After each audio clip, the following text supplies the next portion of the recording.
European leaders say they have agreed to draw up a peace plan for Ukraine following a summit in London. On Welcome to the TTA Politics channel. European plans to deploy a peacekeeping force to Ukraine have now entered an operational phase. The fate of Russia's proposed ceasefire plan to end the Ukrainian conflict remains uncertain, while recent battlefield dynamics have added to the complexity of the situation. European leaders continue to discuss the shape and scale of military support to Ukraine. The West reiterated the importance of supporting Ukraine and agreed that European forces will only be deployed at Kiev's request. France and the UK continue to play an active role in mobilizing European allies to send troops to Ukraine. Military personnel from more than 30 countries met in the UK this week to discuss the scope and scale of the mission to enforce the ceasefire in Ukraine. Officials are very seriously discussing concrete data on what is needed and which countries can contribute. These include air, land, and sea transport, long-range firing, unmanned aerial vehicles, counter-drones, and air missile defense. It has been suggested that 5,000 police and 10,000 support military personnel would be sufficient to monitor a 5-kilometer-wide buffer zone along the entire front, while the majority of the countries forming the volunteer force are European Union countries. Non-European Union countries, such as Norway and Turkey, as well as Asia-Pacific IFIC countries, have also expressed interest. An idea seems to have been agreed. But first, a ceasefire must be reached. The meeting comes 2 weeks after British Prime Minister Keir Starmer announced a coalition of volunteers to work on a peace plan to be presented to U.S. President Donald Trump, who has cast doubt on Washington's support for the war-torn country. French President Emmanuel Macron said several European and non-European countries have expressed their willingness to join the coalition to deploy troops to Ukraine. In an interview with a French newspaper the day before, the French leader said Kiev does not need Russia's permission to invite peacekeeping forces to its territory. Ukraine is sovereign if it wants allied forces to be present on its territory. It is not up to Russia to accept or reject it, Macron said in a statement. Macron has been at the forefront of plans to deploy Western peacekeepers to Ukraine. Macron, along with British Prime Minister Keir Starmer, has championed the idea as an alternative security guarantee for Kiev in the event of a ceasefire. In the interview, reiterated the importance of supporting Ukraine and confirmed that European forces would only be deployed at Kiev's request. He also stressed the importance of maintaining pressure on Russia and maintaining dialogue with key international allies. In the coming days, Macron will meet with newly elected Canadian Prime Minister Mark Carney and outgoing German Chancellor Olaf Scholz to discuss Ukraine. Macron's remarks came shortly before his participation in a virtual summit of the Coalition of the Willing, a coalition of countries pledging to secure future peace in Ukraine. He also mentioned the possibility of providing additional support to Ukraine through the supply of Mirage 2000 fighter jets. While the peacekeeping plan is still being finalized by Britain, France, and other partners, the contingent is expected to include several thousand troops from each country deployed to key locations in Ukraine to train and provide long-term support. But like other aspects of a possible ceasefire, the form of any peacekeeping force remains unclear. Finish. President Alexander Stubbs said in a statement that firm commitments would be made if there was a clear plan. There are different ways of helping from 0 to 50. Being on the ground is just one way. You can talk about intelligence. You can talk about different kinds of things. But it's too early to make commitments now, Stubbs said. Britain and France have said they could send peacekeepers to Ukraine, while Australian Prime Minister Anthony Albanese said his country was open to such requests. Russia, on the other hand, lashed out at French President Emmanuel Macron after he said that Kiev did not need Moscow's approval to deploy peacekeepers on Ukrainian territory. Russian Deputy Foreign Minister Alexander Gesko made their marks as North Atlantic Treaty Organization Allies are considering sending troops to Ukraine as part of a ceasefire agreement negotiated between Washington and Moscow, as is well known. Moscow has made it clear that it will not accept the deployment of a Western peacekeeping force in Ukraine, Kiev's North Atlantic Treaty Organization. Said doing so would protect Europe's collective security and deter possible future Russian aggression. While the Kremlin has rejected the idea several times before, Grushko comments represent the strongest rejection, yet Ukraine is sovereign. If it wants Allied forces to be present on its territory, it is not up to Russia to accept or reject it. Macron said the previous day. A senior British government source based in London also said the West was planning to deploy more than 10,000 troops to Ukraine to monitor a possible ceasefire between Moscow and Kiev. Grushko said it would be absolutely inappropriate and absurd to deploy such troops to Ukraine. But he added that Russia would be open to the presence of unarmed observers and a civilian mission in Ukraine to monitor the implementation of certain aspects of the agreement or guarantee mechanisms. We absolutely do not care under what name North Atlantic Treaty Organization troops can be deployed on Ukrainian territory. Grushko said, European Union North Atlantic Treaty Organization or their national capacities. In any case, if they appear there, it means that they are deployed in a conflict zone, with all the consequences for these troops as parties to the conflict, he said, referring to Macron. The deputy foreign minister accused the French president of surrendering his troops to distract attention from domestic issues.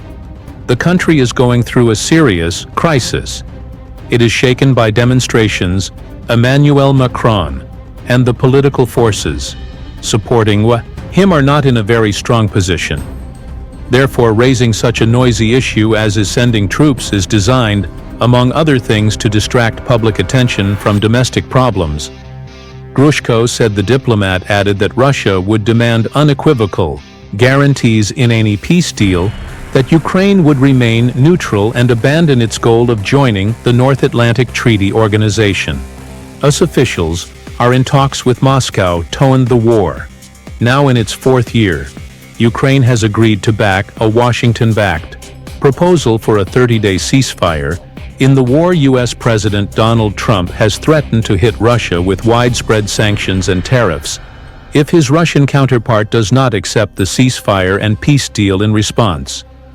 Russian President Vladimir Putin said on Thursday that he supported Washington's proposal for a 30-day ceasefire with Ukraine in principle, but that his forces would continue to fight until some critical conditions were met. In other news, MZ is preparing to announce the delivery of the long-range tourist to Ukraine. Friedrich Merz, who is set to take over as German Chancellor in the coming months, is preparing to deliver long-range tourist cruise missiles to Ukraine. As is well known, Ukraine has long been asking Berlin for tourist missiles to strike facilities in there of the Russian army. However, the current German Chancellor Olaf Scholz flatly refused to do so, stating that he did not want to provoke Russia. Merz seems more determined than Scholz. The head of Germany's Christians Democratic Union has said he would agree to supply Ukraine with Taurus if he became chancellor in December 2024, according to Der Spiegel. However, he has not backtracked. It has recently become known that important political forces in Germany have agreed to allocate an additional $3 billion in military aid to Ukraine. Part of this amount is expected to be used for the purchase of tourists for the Ukrainian armed forces. It was also agreed to create a special $500 billion fund where defense projects can be financed through a simplified scheme. Ukraine, which has unstable relations, especially with the United States, is in great need of the tour. These missiles, which weigh 1,400 kilorand, can strike at a distance of up to 500 kil, will allow the Ukrainian defense forces to hit facilities behind the Russian army. The Ukrainian Air Force has begun work to integrate the Taurus into its Su-4 and F-16 fighter jets. So what will this force do? General Ben Hodges, former commander of U.S. forces in Europe, said.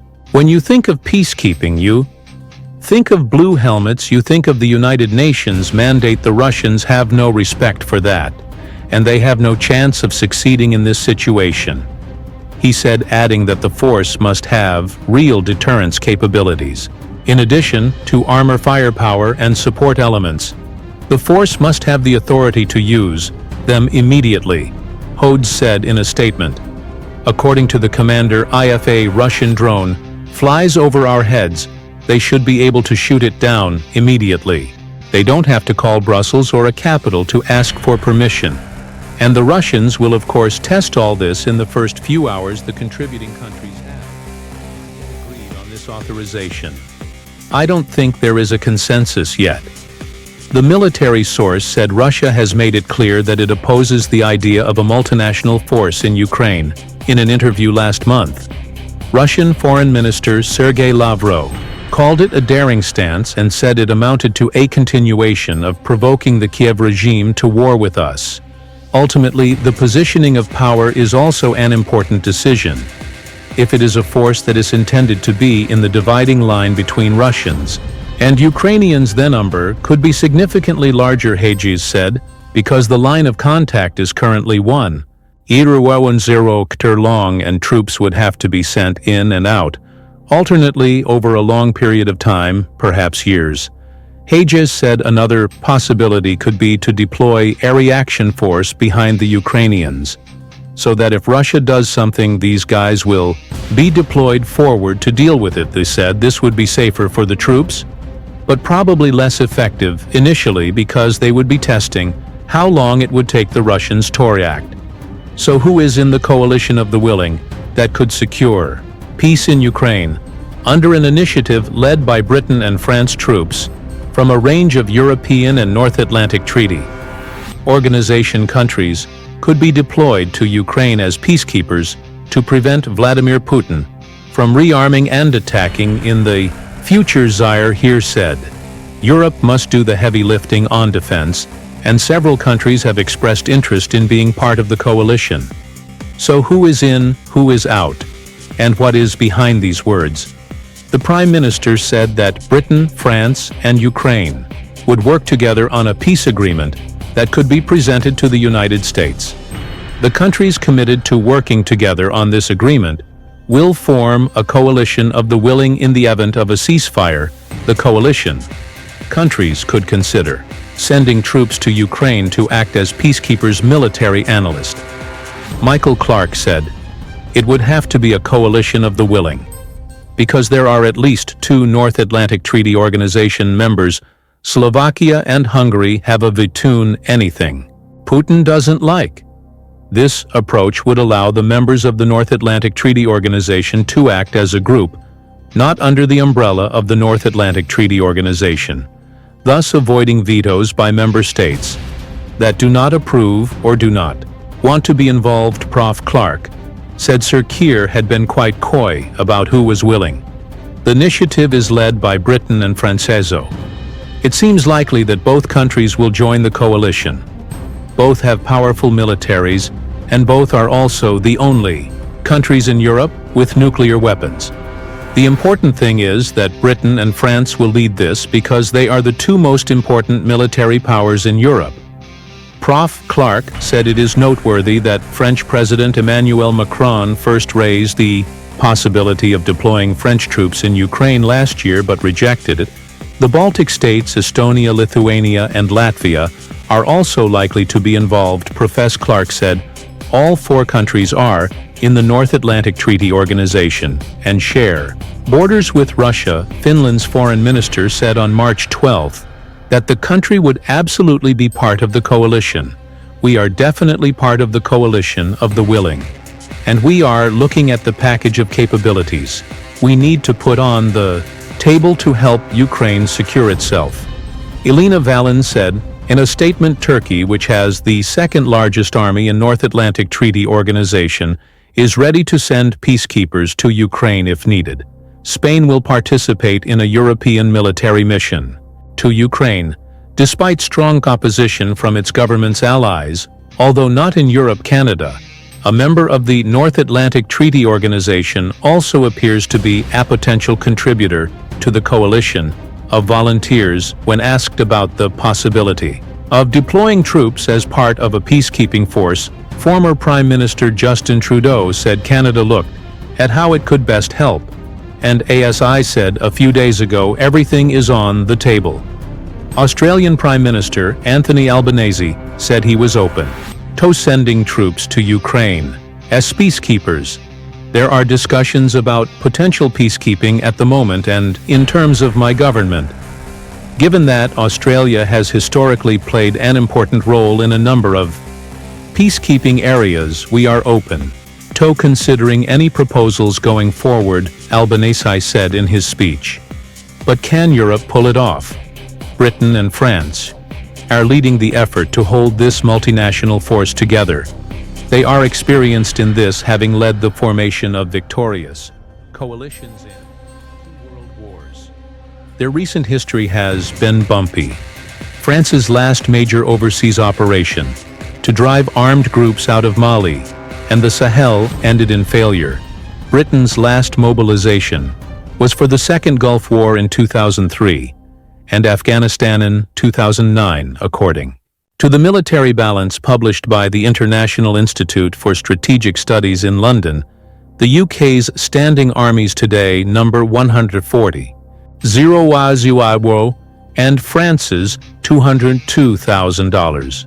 French President Emmanuel Macron first raised the possibility of deploying French troops in Ukraine in February last year, but Macron's men quickly turned it into a peacekeeping force rather than a combat force committed to Ukraine.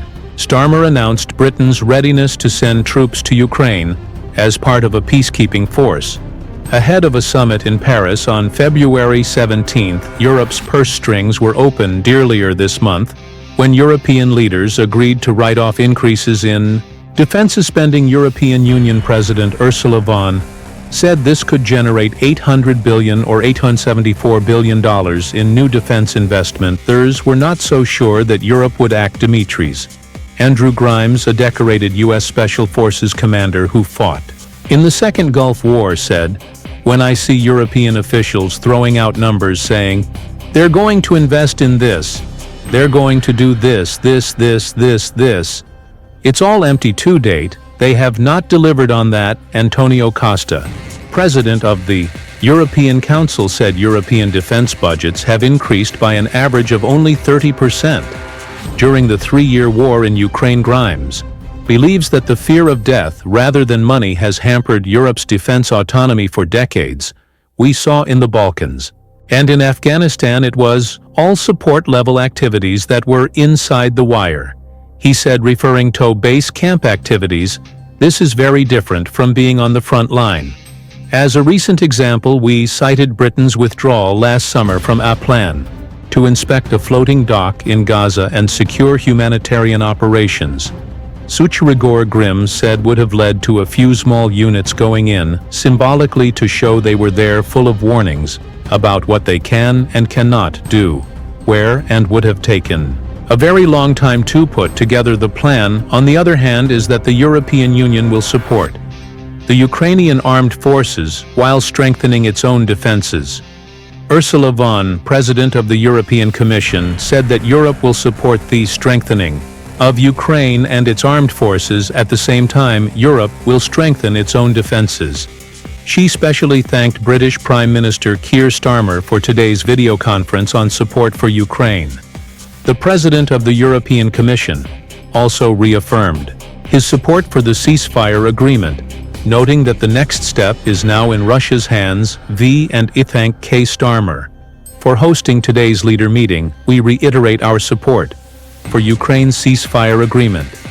Russia must now show that it will support a ceasefire that will lead to a just and lasting peace. He wrote. The president of the European Commission also added that the support to the Ukrainian army will continue, but at the same time Europe is getting stronger. In the meantime, we will support the strengthening of Ukraine and its armed forces in line with our hedgehog strategy. Finally, we will accelerate Europe's defense efforts through the European rearmament program by increasing defense spending. He concluded, however, the European Union will continue to provide arms to Ukraine in the event of a temporary ceasefire. This is because Kyiv needs to be in the strongest possible position. In the negotiations, there is a possibility of a 30-day ceasefire between Ukraine and Russia. In such a case, the European Union would not stop arms deliveries to Kyiv. At a briefing in Brussels, a European diplomat stressed that the European Union is trying to ensure that Ukraine has a stronger position in the peace talks. The European Union wants to ensure that Ukraine is in the strongest possible position in the peace negotiations, and it also wants it to be able to choose the best moment for negotiations, abandoning a bad deal. As Trump would say, the diplomat said, "I don't think the European Union and its members will stop arms supplies to Kyiv. The aggressor demands this as a condition for a ceasefire," he said. Another diplomat expressed the view that Ukraine should be armed during a ceasefire, and not the other way around. The fighting is still going on, but even if there is a pause, Ukraine needs to be turned into a steel hedgehog. A third EU diplomat said. He added that it was also crucial to put Ukraine in a strong negotiating position. It must also be prevented from taking advantage of the second chance to regroup and go on the offensive. A fourth diplomat took a similar position. He said that the European Union should not weaken its support for our country in the event of a ceasefire. The task of the Allies is to create a strong position for Ukraine and enable the country to improve its defense capabilities. There is the idea that Ukraine, being in a strong position, can develop its defense capabilities and continue to provide deterrence in case of renewed hostilities.